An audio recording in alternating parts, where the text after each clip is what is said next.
Welcome to ఉద్యోగ నేస్తం channel. మిత్రులారా, ఈరోజు మనం మాట్లాడుకోబోయే అంశం రాష్ట్ర ప్రభుత్వ ఖజానాపై పెరుగుతున్న రిటైర్మెంట్ భారం. వచ్చే ఆర్థిక సంవత్సరంలో దాదాపు 9,978 మంది ఉద్యోగులు పదవీ విరమణ చేయబోతున్నారు. వీరి బెనిఫిట్స్ కోసం అవసరమయ్యే మొత్తం ఎంత? ఇప్పటికే ఉన్న బకాయిల పరిస్థితి ఏంటి? నెలకు విడుదల చేస్తున్న 700 కోట్లు సరిపోతున్నాయా? ఈ వీడియోలో పూర్తిగా వివరంగా చూద్దాం. అధికారిక గణాంకాల ప్రకారం వచ్చే ఏడాది సుమారు 9,978 మంది ప్రభుత్వ ఉద్యోగులు రిటైర్ అవుతున్నారు.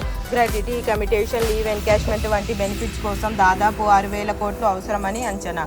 ఒక్కో ఉద్యోగి సగటున 40 లక్షల నుంచి 60 లక్షల వరకు చెల్లించాల్సి ఉంటుంది.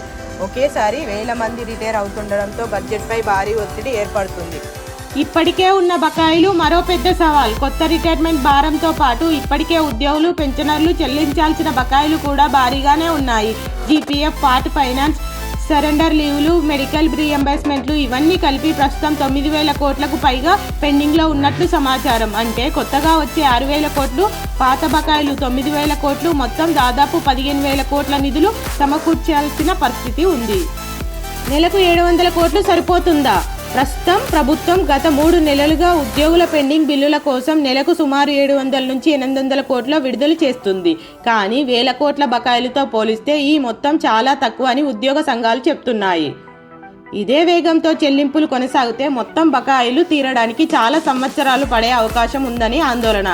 ఉద్యోగుల డిమాండ్ ఏమిటంటే నెలవారీ విడుదల చేసే మొత్తాన్ని పెంచాలి, సీనియారిటీ ప్రతిపాదికన బిల్లులు త్వరగా క్లియర్ చేయాలి.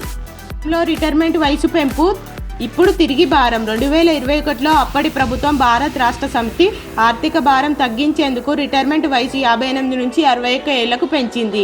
దీంతో 3 ఏళ్ల పాటు రిటైర్మెంట్ జరగలేదు. ఆ సమయంలో బెనిఫిట్ చెల్లించాల్సిన అవసరం లేకపోవడంతో ఖజానాకు తాత్కాలిక ఊరట లభించింది. కానీ అప్పట్లో వాయిదా పడిన రిటైర్మెంట్లన్నీ ఇప్పుడు ఒకేసారి వస్తుండడంతో ఆ భారం ప్రస్తుతం బడ్జెట్పై పడుతుంది.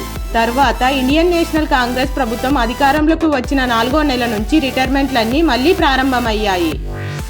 జీతాలు, పెన్షనర్లు ఎంత పెరిగాయి? రాష్ట్ర ప్రభుత్వ ఆదాయంతో దాదాపు 35% జీతాలు, పెన్షనర్లు, బెనిఫిట్స్కే వెళ్తుంది. 2014-15లో ఈ ఖర్చు సుమారు 21,233 కోట్లు ఉంటే ఇప్పుడు అది దాదాపు 60,000 కోట్లకు చేరింది.